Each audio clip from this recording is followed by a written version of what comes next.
Iniciamos. Buenas noches, compañeros, doctora. Hoy vamos a hablar de las enfermedades psiquiátricas de la infancia, niñez y de adolescencia, primera parte. La segunda parte la expondrá el siguiente equipo. Nuestros objetivos rápidamente serán reconocer e identificar las principales características de las patologías para una buena práctica médica, comprender los puntos clave de la clínica para el tratamiento y su aplicación con el paciente y pues aplicar la bibliografía al caso clínico para un análisis enriquecido. Nosotros vamos a abordar 4 patologías: discapacidad intelectual, trastornos de la comunicación, trastorno del espectro autista y trastorno específico del aprendizaje.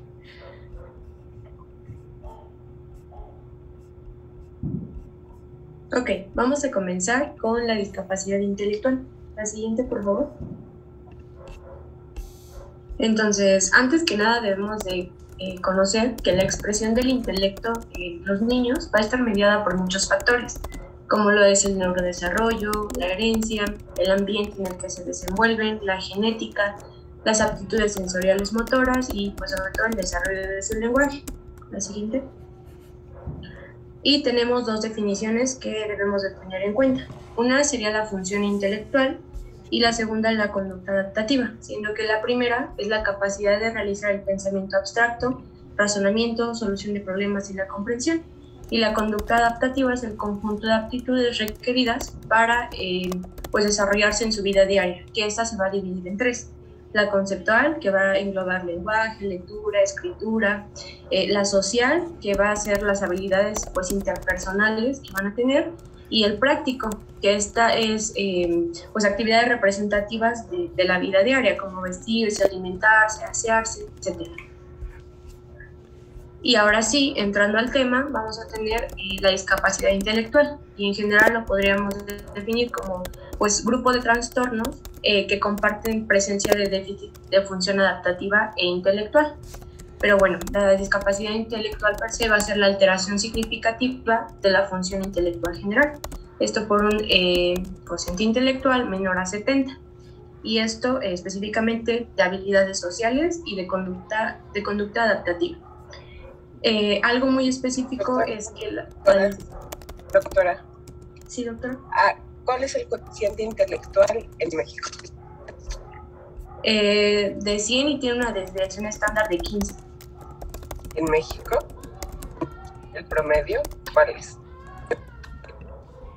Porque me acabas de decir que se considera discapacidad intelectual con un coeficiente de 70.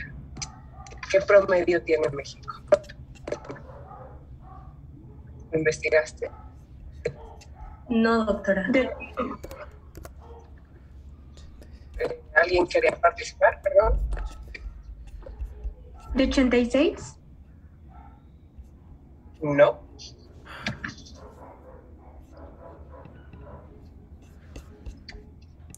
Nadie. Todos los que están apoyando o oyendo la clásica de ese dato mientras continúan, y ahorita me lo dicen.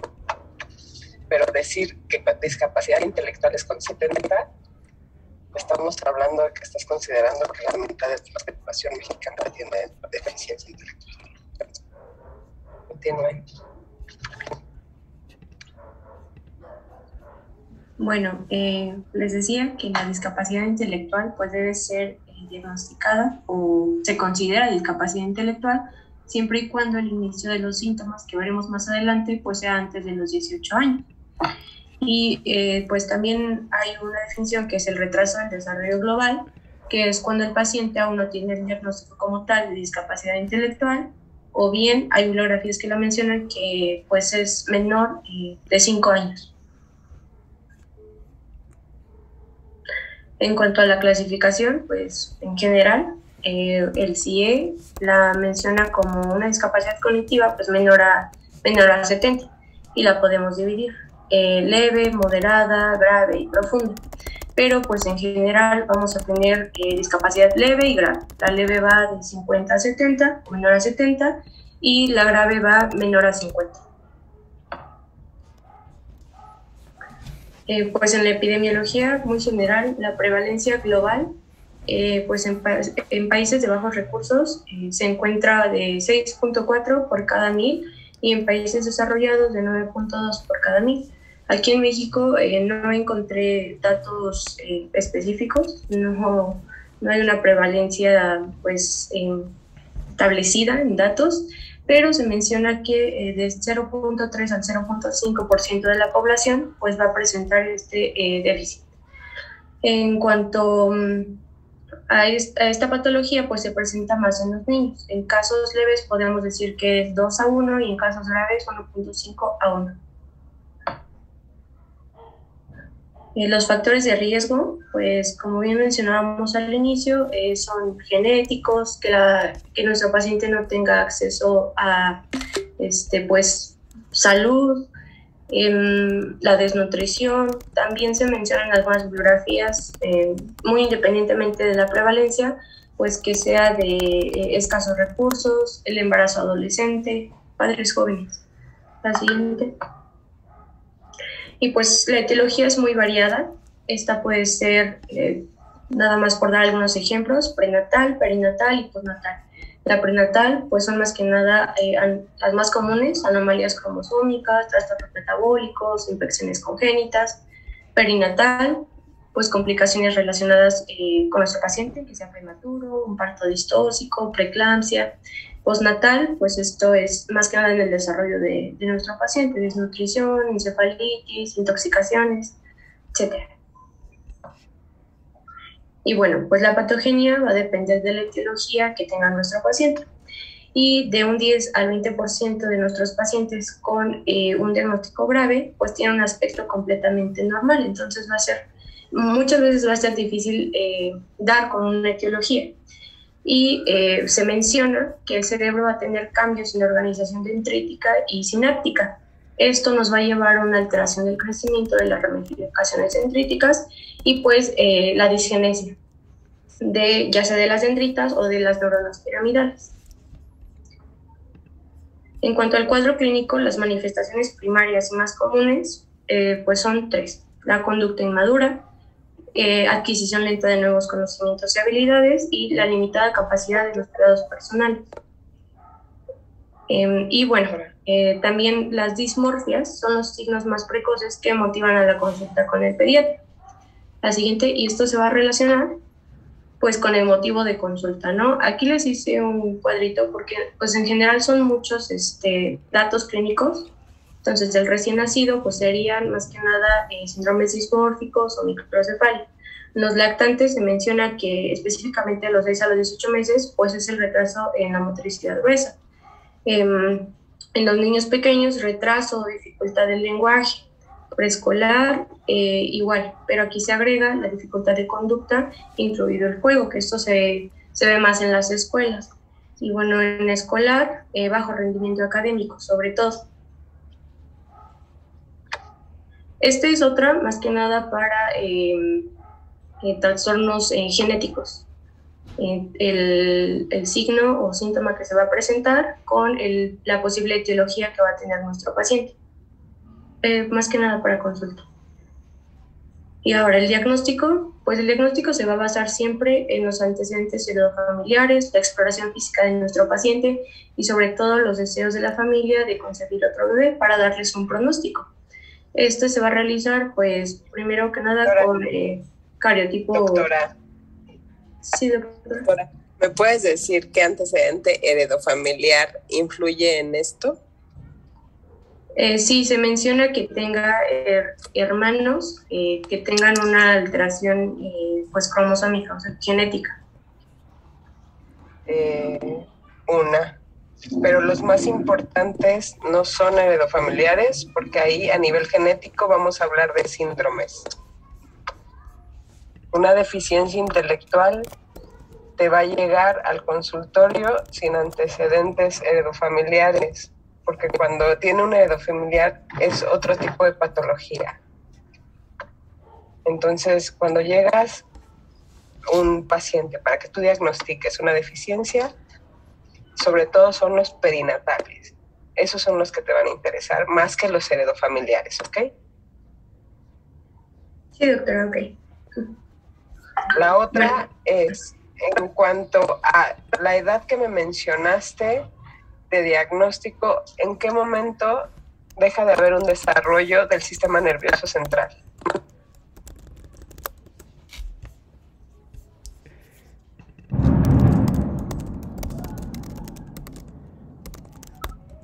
¿No saben?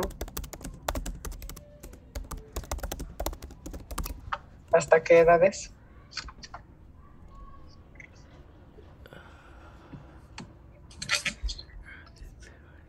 ¿Nadie? ¿Me oyen? ¿Entre los 20 y 21 años? No, del sistema nervioso central. Hasta los 7 años, doctores.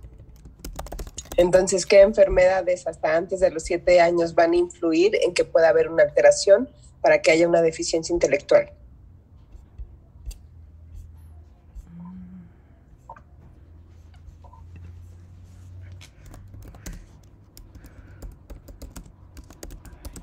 ¿Nadie?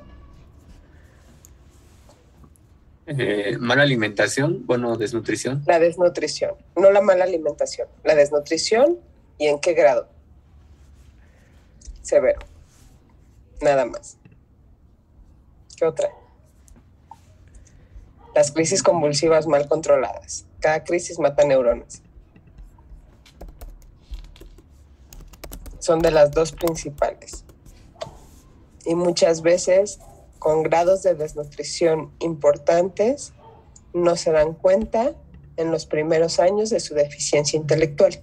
Y con crisis convulsivas, una vez que debutan, hay ocasiones en las que los familiares no se dan cuenta que tienen crisis convulsivas 6 o 7 en un día, o sobre todo de noche, y cuando se diagnostican tarde, los acompaña una deficiencia intelectual, o cuando llegan a estados epilépticos por un mal manejo.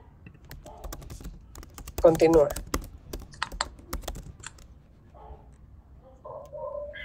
Perdón, doctora, estoy teniendo muchos problemas con mi internet y me saca de la reunión. Pero bueno, continúo con esto. También se menciona que, pues dependiendo de la etiología que tenga nuestro paciente, podemos utilizar auxiliares de diagnóstico, sobre todo pues neuroimagen y análisis de tipo metabólico. Al siguiente. También para el diagnóstico se usan test psicológicos. El más mencionado en las bibliografías pues, es la escala de Bailey del desarrollo infantil. Esta nos va a permitir diferenciar entre niños con un estadio grave o con un desarrollo típico. Y nos va a proporcionar una evaluación tanto cognitiva, de lenguaje, de capacidad motora, conducta social y emocional, y pues en general de las habilidades adaptativas que se mencionaron. Este se puede aplicar entre 1 y 42 meses de edad y se van a obtener índices tanto de desarrollo mental como de desarrollo psicomotor. Y pues son escalas pues largas. El tratamiento pues siempre va a depender de la etiología.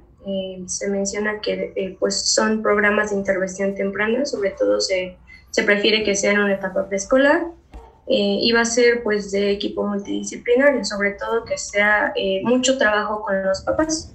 Esto va a depender de la escuela y la familia, como ya se mencionaba, de la nutrición, trabajo social, fisioterapia, medicina y enfermería, terapia ocupacional y psicología. Ahora, las complicaciones, pues generalmente, y sobre todo si ya tiene un síndrome, pues van a ser visuales, auditivas, neurológicas, ortopédicas y en general, independientemente de la etiología, pues va a tener complicaciones tanto emocionales como conductuales.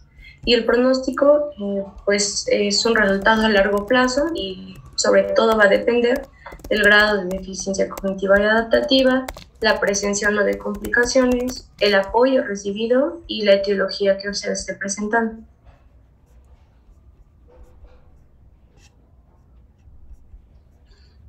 Bueno, entonces, ahora sí, pasando a los trastornos de la comunicación, pues bueno, estos, según la Asociación Americana de Habla, Lenguaje y Audición, define como el trastorno de la comunicación al impedimento en la habilidad para recibir, enviar o procesar, así como entender aquellos conceptos o sistemas que componen esta comunicación, como son símbolos verbales, no verbales y los gráficos. Este trastorno de la comunicación suele ser evidente en aquellos procesos de la audición, el lenguaje o el habla. Sin embargo, la definición para fines prácticos, nos quedamos con que los trastornos de la comunicación comprenden deficiencias en 3 grandes bloques: deficiencias en el lenguaje, en el habla y en la comunicación. Pues para ello debemos de conocer cuáles son los componentes fundamentales de la comunicación. Entonces, bueno, el lenguaje per se permite la comunicación entre 2 o más interlocutores, ¿no? Esto pues a través del código, es decir, pues la palabra, el código convencional de las señales sonoras, que cada persona o cada emisor articulan. Este proceso se le denomina adquisición del lenguaje y pues se dice que esta adquisición del lenguaje es una capacidad que se adquiere de manera innata y es universal.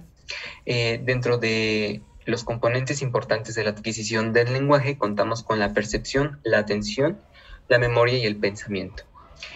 Por otro lado, el lenguaje también cuenta con dimensiones. Cuenta con 3. La forma, aquí esto hace referencia a la fonología y a la sintaxis. La dimensión del contenido, pues como tal al léxico y al significado que se le da a lo que se está hablando, sea frase, sea oración o bien sea un discurso sostenido. Y las funciones comunicativas, estas suelen ser la adaptación propiamente del lenguaje con el entorno en el que se está desenvolviendo. Y esto tiene que ver también con el lenguaje no verbal. Ahora bien, dentro del lenguaje, o bien el lenguaje oral, pues se lleva a cabo en el hemisferio izquierdo, ¿no? Hace mucha referencia a la simbolización que se utiliza pues, para poder comprenderlo.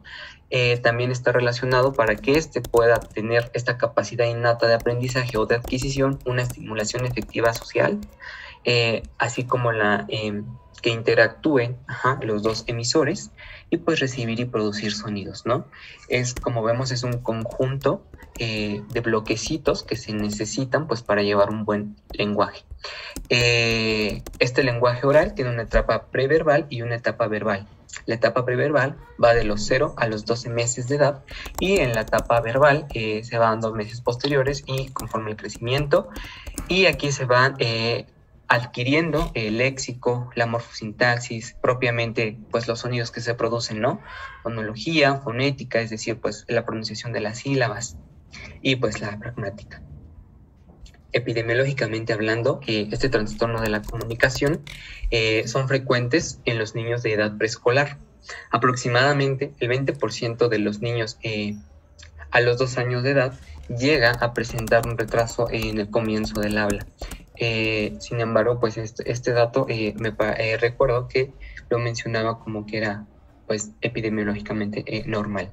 Ahora, a los 5 años de edad, el 6% de este grupo etario presenta un trastorno del habla, es decir, pues ya establecido.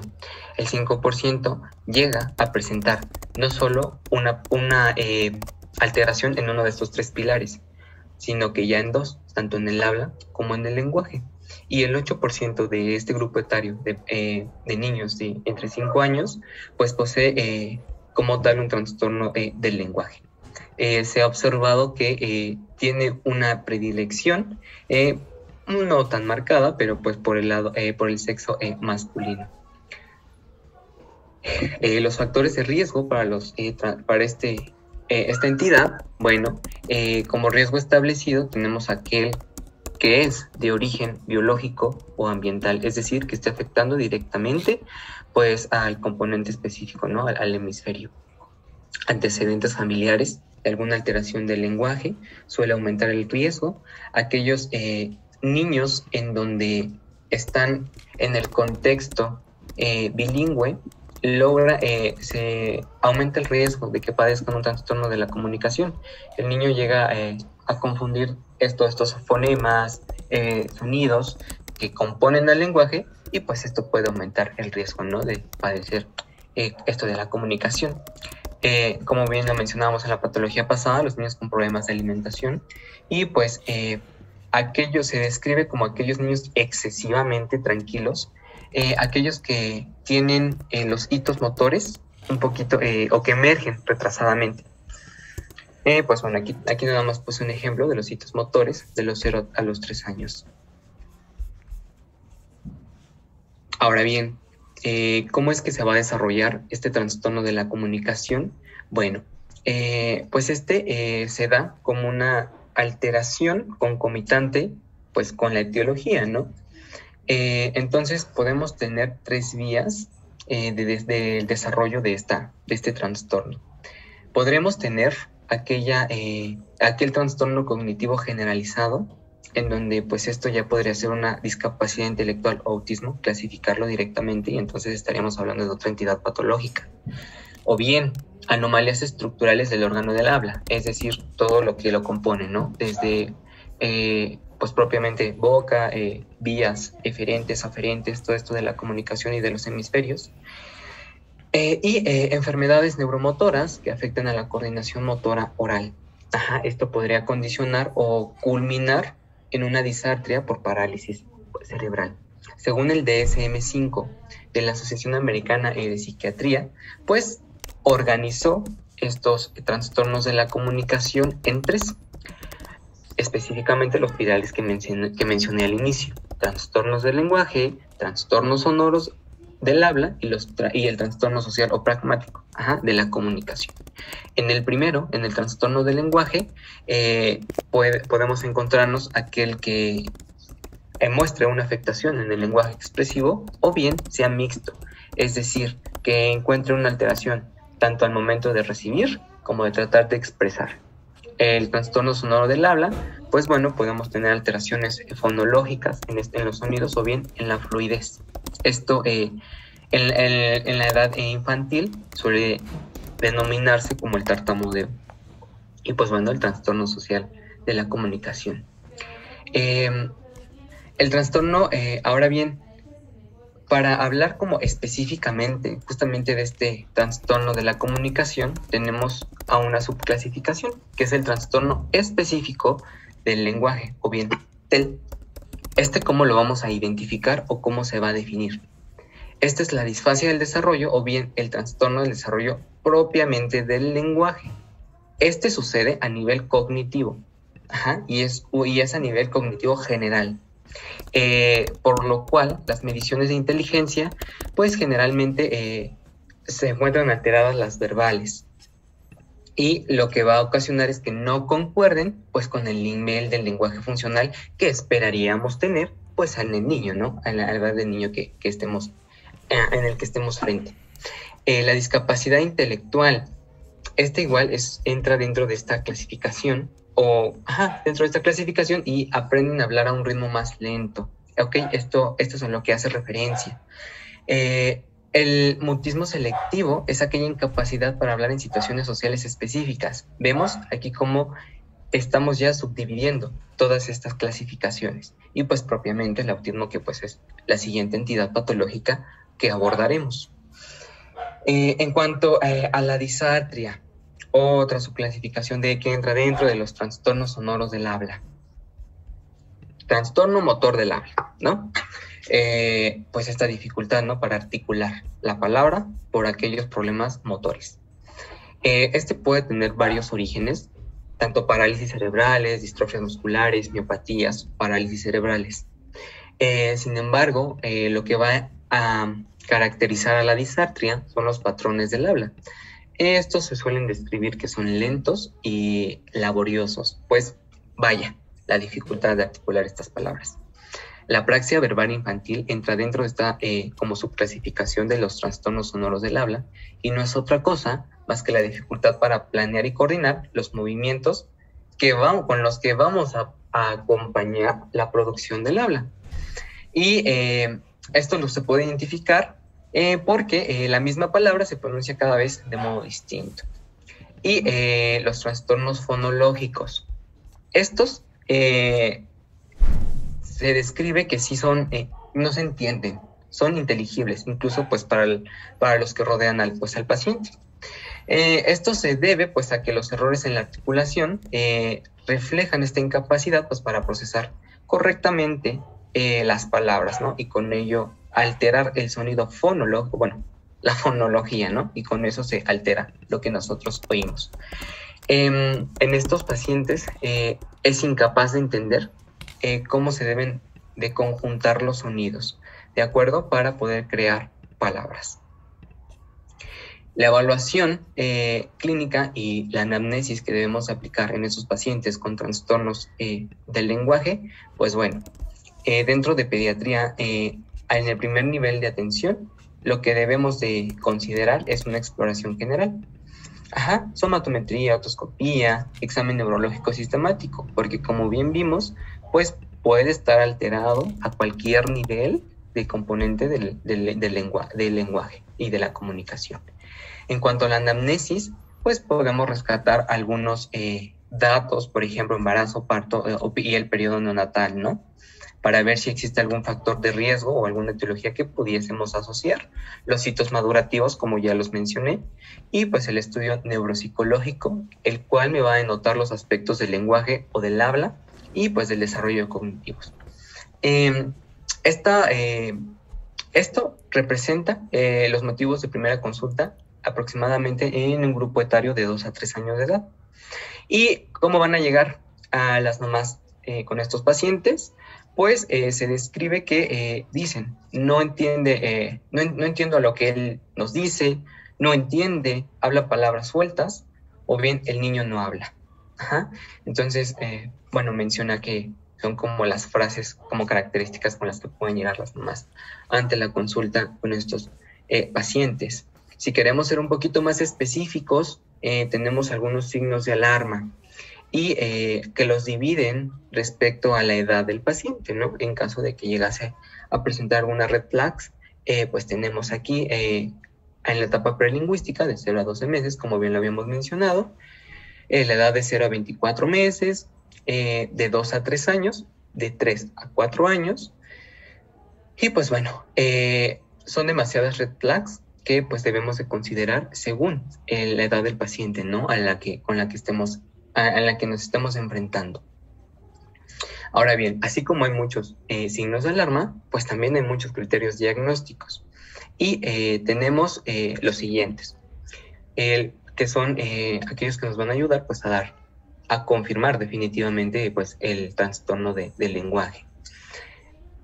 Como vemos, estos criterios realmente los puse porque es importante considerarlos. Estos se van a dividir en criterios diagnósticos para el trastorno fonológico, los criterios para el trastorno de la fluidez, el tartamudeo, ¿no? Como lo mencionábamos.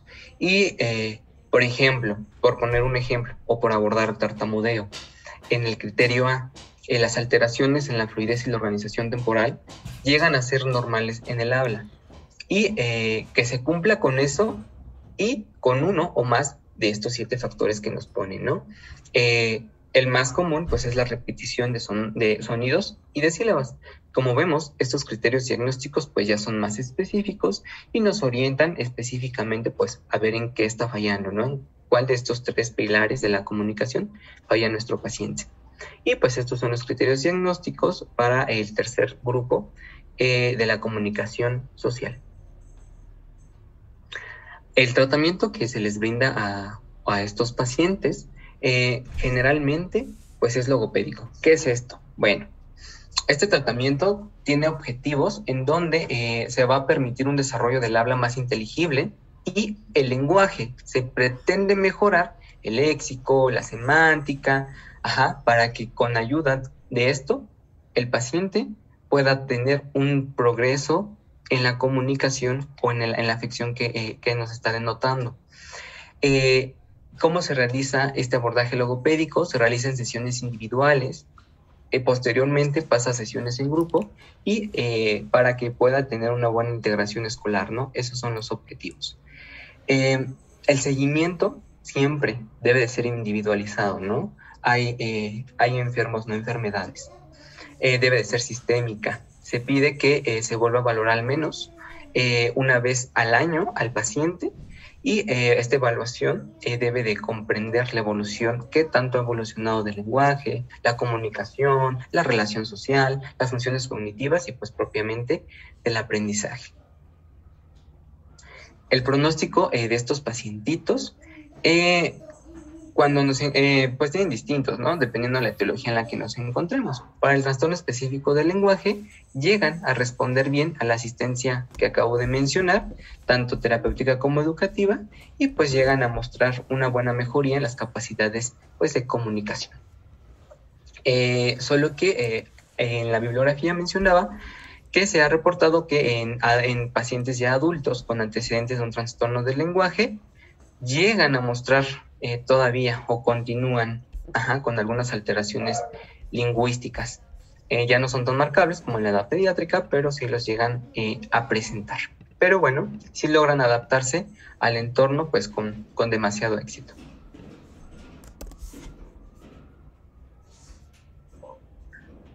Ahora bien, vamos a pasar al trastorno del espectro autista. La siguiente, por favor. Pues la GPS lo va a definir como trastornos generalizados del desarrollo, siendo un conjunto de problemas vinculados al neurodesarrollo, con manifestaciones cognitivas y el comportamiento, que en conjunto van a tener presencia de alteraciones en la interacción social y la comunicación, y la restricción del repertorio de intereses, actividades y conductas. La siguiente. En la epidemiología, pues la prevalencia en América va a ser de 40 a 60 sobre 10,000 personas. En 2016 se reportó que la prevalencia era de 18.5 por cada 1,000, es decir, 1 en 54, esto específicamente a los 8 años, ya con diagnóstico. Se presenta más en los hombres en una proporción, dependiendo de dónde lo leamos, 3:1 o 4:1. En México, desafortunadamente, no hay datos epidemiológicos o una base de datos bien controlada. Solo encontré un estudio en 2016 en Guanajuato, donde se estimó que el 1% de la población infantil de 8 años tenía trastorno del espectro autista.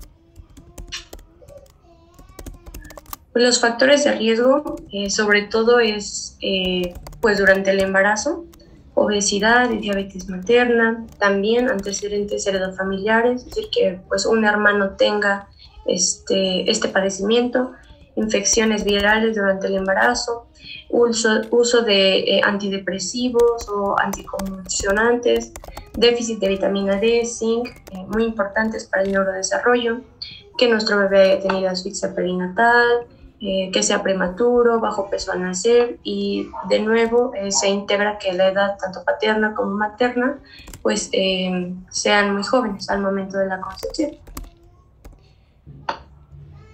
Pues la etiología la vamos a poder dividir tanto en primario o también llamado idiopático, autismo secundario o sindromático y mutaciones en genes, aunque las más comunes pues es primario y secundario.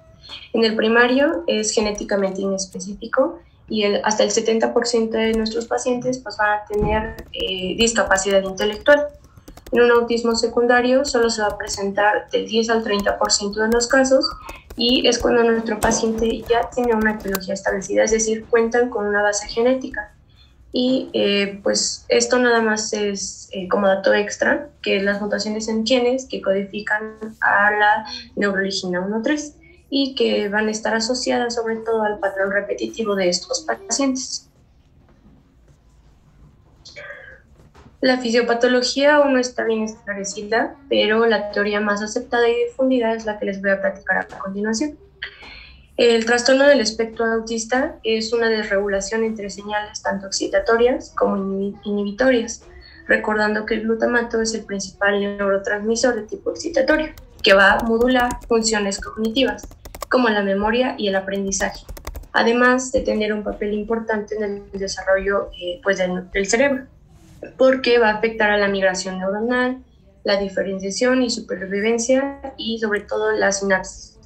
¿Qué va a pasar en el trastorno del espectro autista? La memoria y el aprendizaje van a estar afectados porque pues se cree que hay una alteración tanto en la distribución de las capas neuronales de diferentes áreas de nuestro cerebro, la proliferación de dendritas va a estar afectada y por lo tanto no va a haber formación de sinapsis. Esto nos va a llevar a zonas ya sea de hiper o hipoconectividad neuronal. La siguiente. La clínica.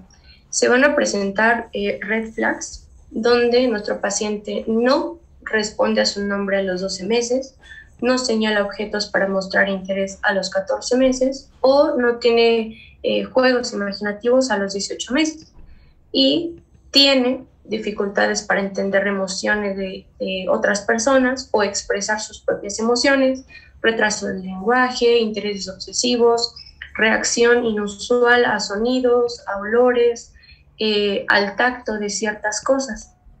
Y en general, pues va a evitar el contacto ocular, va a tener ecolalia, da respuestas no relacionadas con preguntas, se altera a pequeños cambios en su entorno y también datos por los que consultan los padres con mayor frecuencia, pues es que va a tener el aleteo de manos, balancear su cuerpo, un giro en círculos. También se va a mencionar la caminata de bailarina, ¿sí? O puntas. La siguiente. Entonces, se le llama espectro porque las manifestaciones son muy variadas y va a haber muchas y va a haber cierto grado de deterioro en las funciones psicosociales. Generalmente se diagnostica a los 3 años de edad con una división entre manifestaciones centrales y secundarias, siendo las centrales ecolalia, las conversaciones sin sentido, el vocabulario amplio pero limitado, esto es al tema que el paciente le gusta.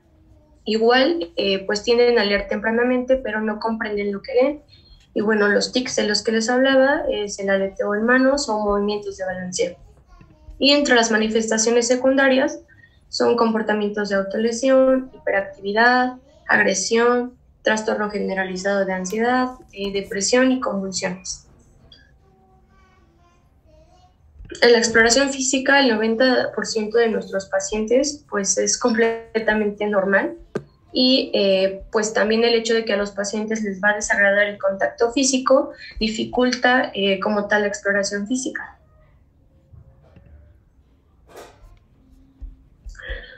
Por lo tanto, podemos dividir el trastorno del espectro autista en 3 grados. Grado 1, 2, 3. Grado 1 se va a definir como necesita ayuda, donde sí es capaz de hablar, sí establece comunicación, a veces es fallida, pero pues sí realiza ese intento por socializar. Tiene un comportamiento inflexible, le dificulta alternar entre actividades y solo va a tener problemas de organización y planificación. El grado 2 es que necesita ayuda notable. Aquí ya empieza a tener un inicio limitado a la interacción social y no va a hacer ese intento por hablar, solo va a tener frases sencillas a intereses concretos, a temas específicos y la comunicación verbal pues no va a estar muy marcada. Y el grado 3 es que necesita ayuda muy notable. Aquí nuestro paciente va a tener interacciones sociales muy limitadas y va a ser totalmente inflexible a pues, cambios en su entorno, todos los ámbitos. La siguiente. El diagnóstico, pues aquí les manejé los criterios diagnósticos de acuerdo con el de SM5, donde lo dividimos entre alteraciones en el dominio de comunicación social y en el comportamiento repetitivo. Aquí se menciona que los pacientes deben presentar o haber presentado las siguientes manifestaciones. Los déficits de los que les hablaba, entre la reciprocidad social y emocional, que no tenga ese comportamiento comunicativo no verbal, y el déficit en el desarrollo, mantenimiento y entendimiento de las relaciones interpersonales. Ahora, entre el comportamiento repetitivo, tenemos sobre todo el lenguaje, la monotonía, intereses muy restringidos y específicos, y la hiper o hiporreactividad a los estímulos sociales. La siguiente. Ahora, aparte de estos criterios diagnósticos, tenemos otras pruebas diagnósticas para este trastorno, que van a depender del rango de edad de nuestro paciente. Por ejemplo, la prueba del coeficiente de espectro autista que se puede realizar en adultos, adolescentes, niños, desde mayores a 16 o en niños de 4 a los 11 años. También tenemos el chat, que se realiza sobre todo a los 18 meses, CARS, mayores de 2 años, la entrevista para el diagnóstico de autismo, que es mayores de 2 años, y por último el A2G, mayores de 2 años. Ambas tienen diferentes objetivos y se van a realizar de diferente manera, pero pues llegar al fin del diagnóstico de este espectro. La siguiente. Pues el tratamiento, el principio general va a ser tanto farmacológico como psicosocial, pero en ambos casos se debe tener estrecha colaboración con los padres para que no fracase. Generalmente, hablando de tratamiento farmacológico, los pacientes no van a necesitar o no se van a beneficiar con estos fármacos. La siguiente. Hablando del tratamiento farmacológico, pues tenemos para el trastorno la irritabilidad, la risperidona, el ariprazol, la depresión con la fluoxetina, citalopram, alteraciones de sueño, la melatonina, hiperactividad, TOC y el TDAH. La siguiente lo vamos a ver más con la guía de práctica clínica, que nos va a dividir a los fármacos dependiendo en 4 grandes grupos para tratar agresión, irritabilidad, inatención, hiperactividad, impulsividad, insomnio y las estereotipas, los movimientos repetitivos. Vamos a tener tratamientos de primera línea, que son los que le marqué en azul, y si no hay respuesta a este tratamiento, podemos llegar a los fármacos de segunda línea, que se los marqué en verde. Recordando que pues no es muy común darles tratamiento farmacológico a los niños. Ahora, en cuanto al psicosocial, se recomienda que inicie de igual forma en la etapa preescolar, y este va a tratar trastornos emocionales, sobre todo la ansiedad y la depresión con la que pueden cursar los pacientes. Lo vamos a dividir en 3 grandes grupos: educación, comunicación y la psicológico-conductual. La educación sobre todo va a ser la intervención mediada por los padres en casa. Comunicación, esta va a ser para las habilidades de comunicación temprana, la comunicación social, la interacción, y la psicológico-conductual pues va a ser focal, específica o bien ocupacional.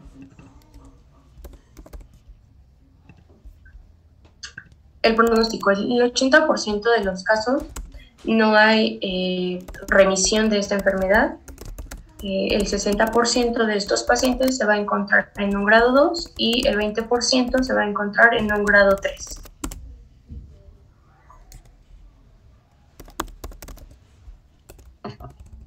Y pues bueno, por último llegamos a nuestra última entidad que vamos a abordar, que es el trastorno específico del aprendizaje.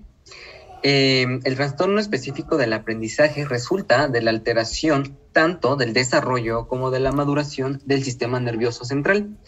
Estas alteraciones van a condicionar manifestaciones en dificultades específicas. De nuevo, 3 pilares: dislexia, discalculia y disortografía. Dislexia es desarrollo del aprendizaje escolar de la lectura. Y la disortografía, pues, de la expresión escrita. Vamos a abordar cada una. Sin embargo, este trastorno específico del aprendizaje corresponde, pues, dentro de los trastornos del neurodesarrollo y suele ser de los más frecuentes, con una prevalencia en edad preescolar de hasta el 10% y en pacientes de 18 a 24 años hasta del 16%. Este porcentaje corresponde a personas que no completan la educación secundaria. Esto con datos del 2020, debido pues a este problema, a este trastorno específico del aprendizaje.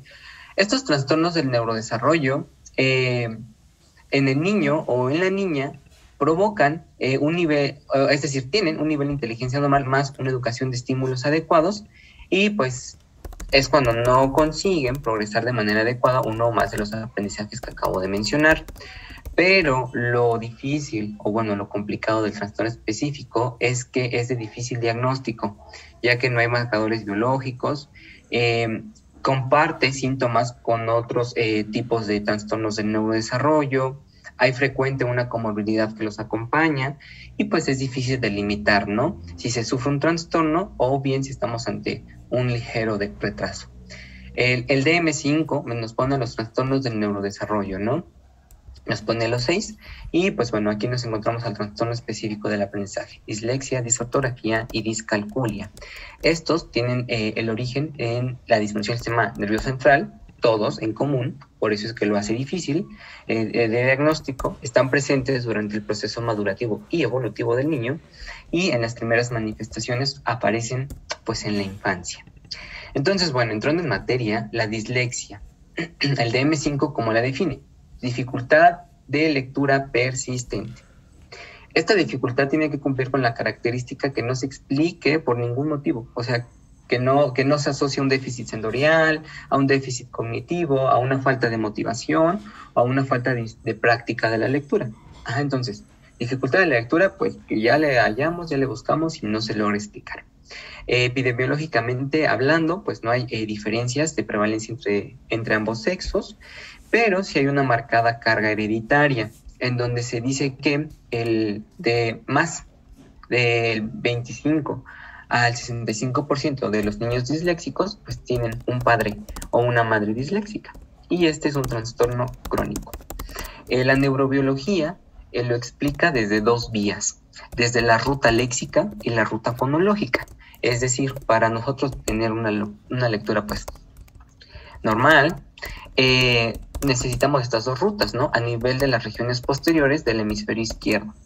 La ruta léxica, que se lleva a cabo en el giro fusiforme, y la ruta fonológica en el giro angular. Esta consta de la mezcla tanto del área visual primaria, como pues para la articulación de los sonidos pues de las palabras.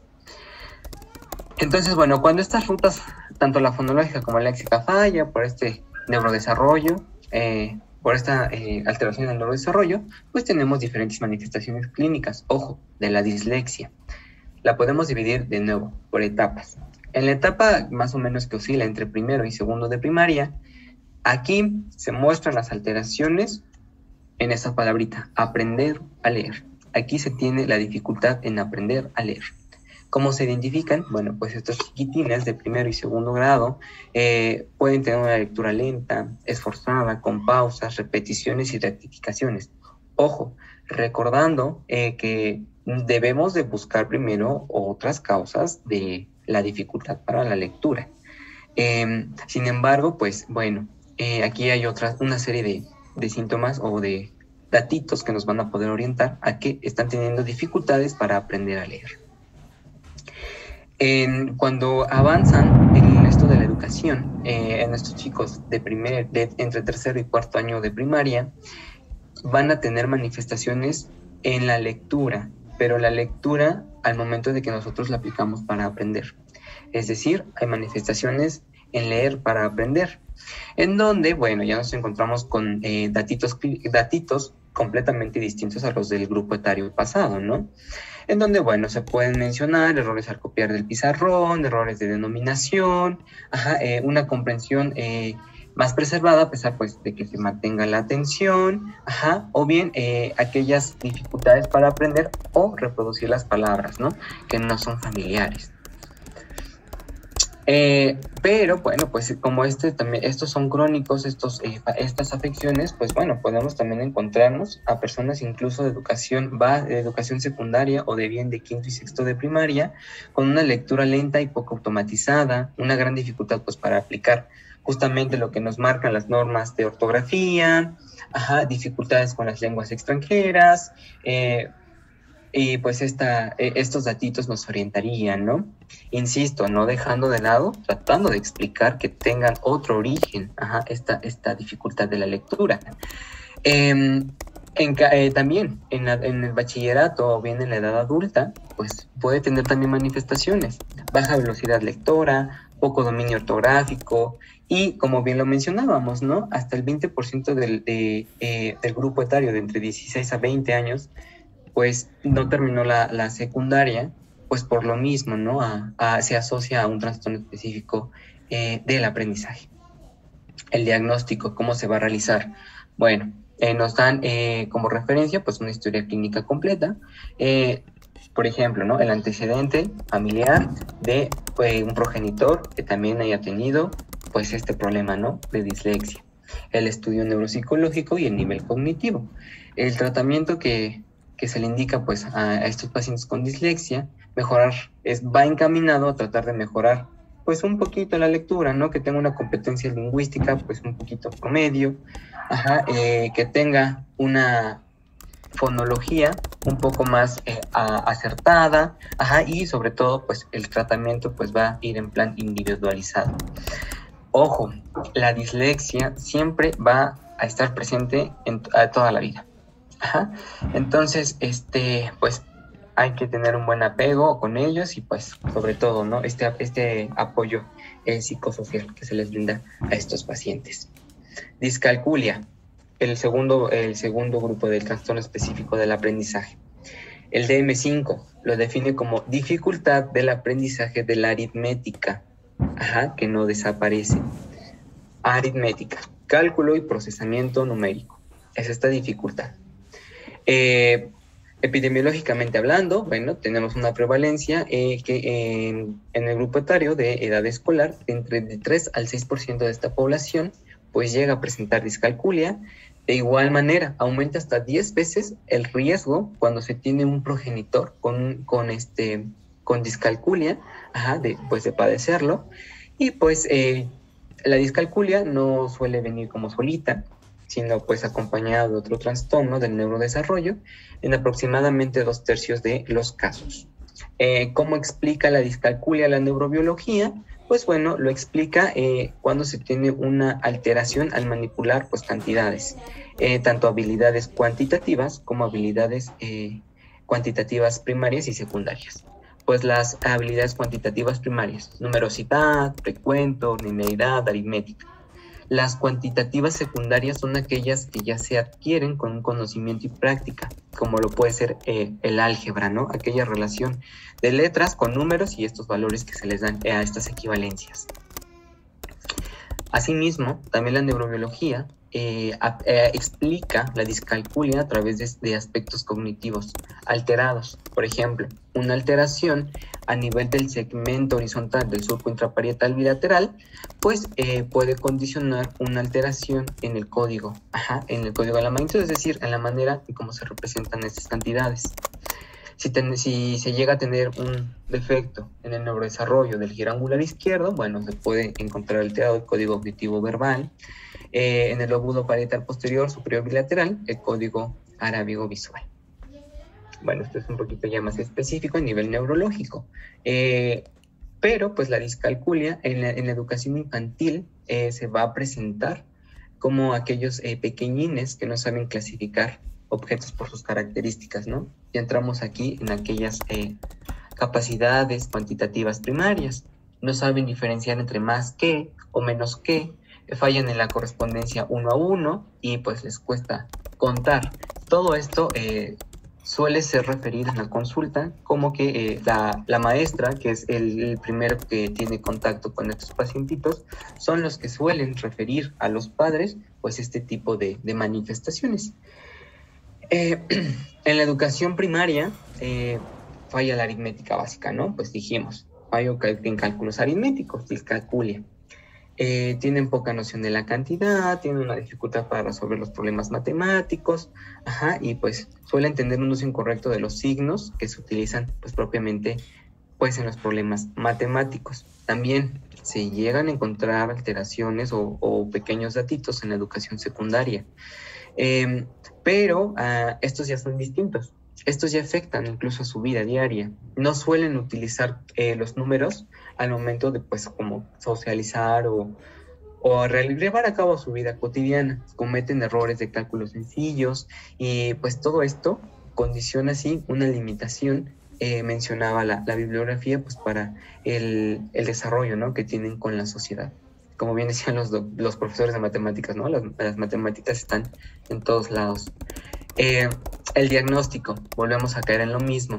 Historia clínica completa, prestar atención en los antecedentes familiares, en las dificultades del aprendizaje que se puedan tener concomitantes y lo que les mencionaba, ¿no?, los informes escolares, que pues los maestros son los que tienen la primera identificación de estos señales de alarma. La evaluación neuropsicológica y pues las funciones cognitivas específicas, objetivas. ¿Por qué objetivas? Porque debemos evitar caer en 3 errores fundamentales al momento de diagnosticar discalculia. En donde pues el paciente puede ser que estemos ante un error de procedimiento, es decir, no por el hecho de que no sepa calcular X o Y problema matemático, quiera decir, ya tienes discalculia. No. Tenemos que evitar esto, porque probablemente sea un error en el procedimiento, o sea, a lo mejor ni conoce cómo hacerlo y nosotros ya estamos diciendo, ¿no? Discalculia. También tenemos que evitar los errores de atención, o bien en aquellos errores que tengan mal manejo en las cantidades o estimaciones que tengan que estar relacionados pues propiamente con esta atención, ¿no? El tratamiento igual es un abordaje individual y casi no se interviene con el riesgo de fracaso escolar, pero este es un ejemplito de cómo se pueden dar algunas herramientas para los pacientes, sobre todo en edad escolar, para el mejoramiento del conocimiento del sistema numérico, para consolidar la línea numérica normal, así como vemos, y pues el sistema decimal, ¿no? Irlo también implementando. Como vemos, es un abordaje individual, pero que va a ir muy encaminado con la educación que se le brinda al paciente y con el grado escolar en el que se encuentre. Y por último, la disortografía. Este es un trastorno específico del aprendizaje, pero que tiene errores en la escritura. Igual puede estar acompañado con cualquiera de los otros 3, pero implica errores sistemáticos y reiterados pues de la escritura y de la ortografía. Causas que nos menciona el DM5, perceptivo, lingüísticos, culturales o bien intelectual. Los errores de la escritura en la disortografía afectan a la palabra, ojo, a la palabra en sí, a la escritura, más no a su trasolografía, o sea, no es porque tengan fea letra, ya, disortografía, no, es la escritura de la palabra. Tenemos una clasificación igual bastante amplia de las disortografías, disortografía temporal, perceptivo-sinestética, cinética, disortografía visoespacial o bien disortografía dinámica. Dependiendo a cómo es que los errores en la escritura de las palabras pues se clasifican a estos pacientes. Y las intervenciones que se ofrecen a estos pacientes pues es ir orientando igual, con el apoyo de los profesores más que nada, mejorar y aumentar el conocimiento de las reglas ortográficas, aprender, ¿no? O sea, enseñar la ortografía, que es en el punto en el que se está fallando, aumentar el vocabulario, acompañar acompañamiento en el autoestima, y sobre todo fomentar un hábito de lectoescritura, pues para que se puedan ir corrigiendo estas alteraciones que se tuvieron, pues por estas causas que ya mencionamos. Y pues bueno, esos son los 3 componentes del trastorno específico del aprendizaje y pues bueno, la primera parte de los trastornos. ¿Hasta ahí tienen alguna duda?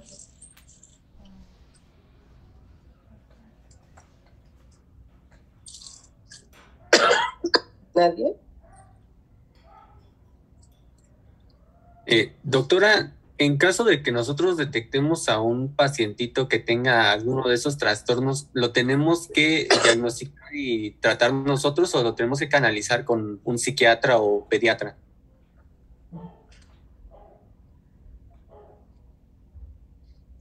¿Cuál trastorno? ¿Cuál de todos? Bueno, de estos últimos que comentaba por ejemplo, la disortografía.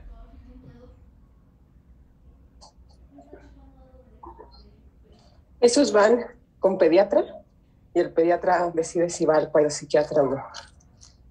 El autismo necesita un psiquiatra y que sea especializado en autismo, porque ustedes saben que hay muchas variantes. ¿Quién me va a decir qué es el Asperger?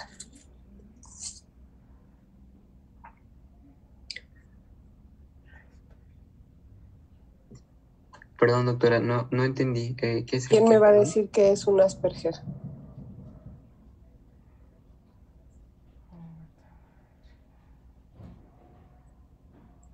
Es un trastorno donde las personas que lo padecen como que nada más saben de un cierto tema, ¿no? O sea, como que son muy inteligentes, pero nada más del tema que les interesa y de los demás como que no tanto.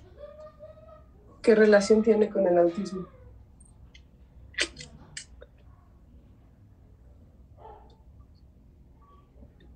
Puede ser que cumple ciertas características como el aislamiento social, o bueno, digamos, falta de comunicación interpersonal. Se consideró mucho tiempo un autismo ligero. Debieron de habérmelo mencionado. El autismo requiere muchísimas pruebas. Muchas. Tanto que desde 2018, me parece, ya no estamos hablando de que sea un autismo, un TDAH. Ahora todas esas patologías las manejan como neurodivergente.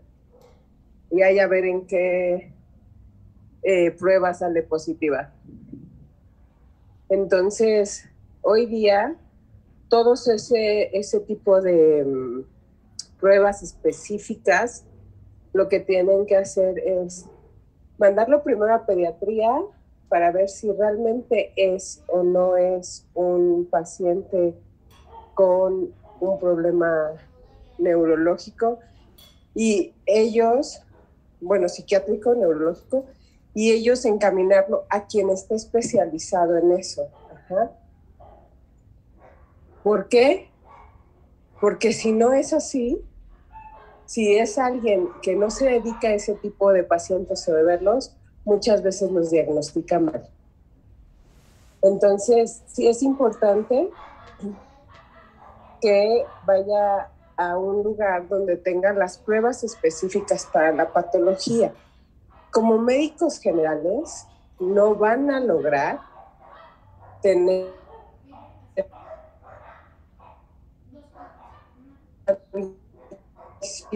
y todos los test que hacen pruebas un mes continuo. No se las hacen todas un día porque es muy cansado para ellos. Entonces, ocasionalmente lo que hacen es que los citan 2 o 3 veces a la semana para estar haciendo muchas pruebas y determinar qué requiere. Por eso siempre es mejor que lo vea un pediatra de manera inicial, y a partir de ahí, entonces, lo puede ver un paidopsiquiatra y el paidopsiquiatra va a decidirlo. ¿Ok? De acuerdo, ¿Sí me doctora. escucharon? Sí, doctora. Ahora, para deficiencia intelectual es con psicólogo, no es paidopsiquiatra, y el psicólogo va a determinar las pruebas, determinar la edad psicológica que tiene, que es también diferente. La edad psicológica la sacan, y a partir de ahí, si es un niño con 10 años que se comporta como uno de 5, ellos determinan si es por alguna alteración que haya tenido perinatal, o que haya tenido crisis convulsivas, o que haya tenido una hemorragia interventricular cuando nació, o que haya tenido un TCE que tuvo una hemorragia importante, etc. Pero primero le sacan la edad psicológica. Para deficiencia intelectual, para autismo es paidopsiquiatra, para trastornos del habla tiene que ir primero a audiología y a rehabilitación, porque hacen y a ver si no tiene alguna alteración anatómica, y una vez que determinan que no es nada de eso, entonces se le empiezan a hacer las pruebas, y primero se investiga todo el entorno familiar, porque hay niños que están solos y si no hablan con nadie no aprenden a hablar. Y los niños con trastornos, ¿cuál fue el último? Trastorno específico del aprendizaje. Sí, los de trastorno específico para el aprendizaje, ellos ya realmente se diagnostican en el momento escolar y los detectan los maestros. Una vez que llegan contigo, se van a neuro y a psiquiatría. ¿Alguna otra duda?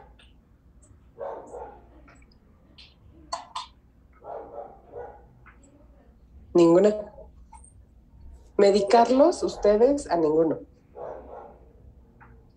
Estimulación a todos los que tengan antecedentes perinatales, pero aún así, el de estimulación es más factible que les diga que es un niño con alteraciones que un maestro. Un maestro, la verdad, es que tiene un criterio muy extraño para valorar si un paciente tiene o no una predisposición a cualquiera de estas alteraciones. ¿Alguna otra duda? Bueno, pasamos al caso clínico. No, doctora, gracias. De acuerdo, doctora. Padres de niño de 18 meses de edad acuden a consulta porque su hijo presenta bajo contacto ocular, no responde a su nombre, deambula arriba y abajo y le cuesta mucho conciliar el sueño. Antecedentes familiares: hermano mayor de 5 años con diagnóstico de trastorno del espectro del autismo desde los 2 años. Antecedentes personales no patológicos específicos: embarazo mediante fecundación in vitro, porque habían tenido un aborto espontáneo con anterioridad y dificultad para conseguir un nuevo embarazo. El parto fue distóxico en la semana 35, no se describen dificultades postnatales, peso al nacer 3 y Apgar de 8-10. Siempre era un niño muy tranquilo y lloraba poco. Lactancia materna durante los primeros 15 días, posteriormente con leche sin lactosa por problemas gastrointestinales, hitos del desarrollo normales, y escupe la comida que no le gusta y tienen que alimentarle con dibujos y música. Antecedentes personales patológicos no se refieren a antecedentes médicos destacables y pues el padecimiento actual. Muestra un descenso del contacto ocular, no parece interesarse por los juguetes ni por las personas, tan solo correr arriba y abajo, aletea las manos y resulta difícil ponerse a jugar con él. Cuando lo intentan, él solo observa los objetos y no les hace caso, no atiende a lo que el adulto le muestra ni lo imita. En cuanto al sueño, presenta gran dificultad para conciliar o mantener el sueño. Está poco tiempo dormido.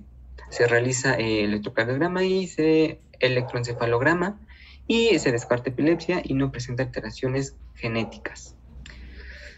Cuestionario: ¿cuáles son los principales datos del motivo de consulta? Pues de Manuel.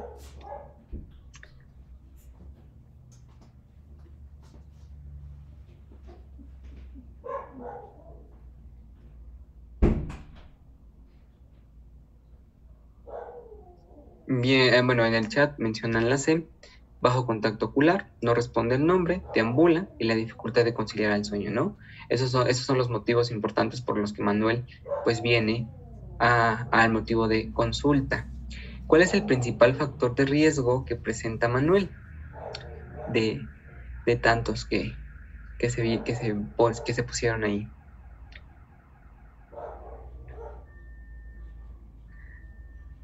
Claro, ¿no? Pues como bien mencionaba Fer, lo del antecedente del hermano. Pues aquí era, pues respecto al caso clínico, ¿no? Pues la madre no es hipertensión diabética, no se ha mostrado evidencia de la correlación con inseminación in vitro ni con el parto distóxico. ¿Cuál es tu sospecha diagnóstica?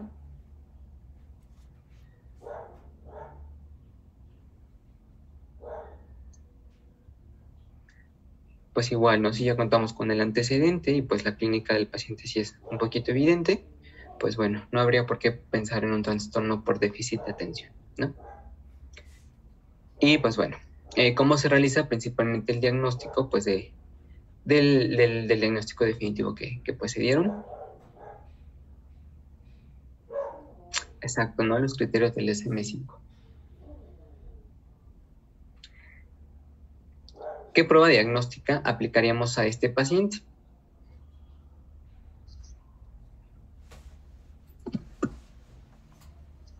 Bien, ¿no? También lo mencionaba Fer, el chat. Y pues bueno, ese sería nuestra presentación. Y pues con eso terminaríamos, doctora.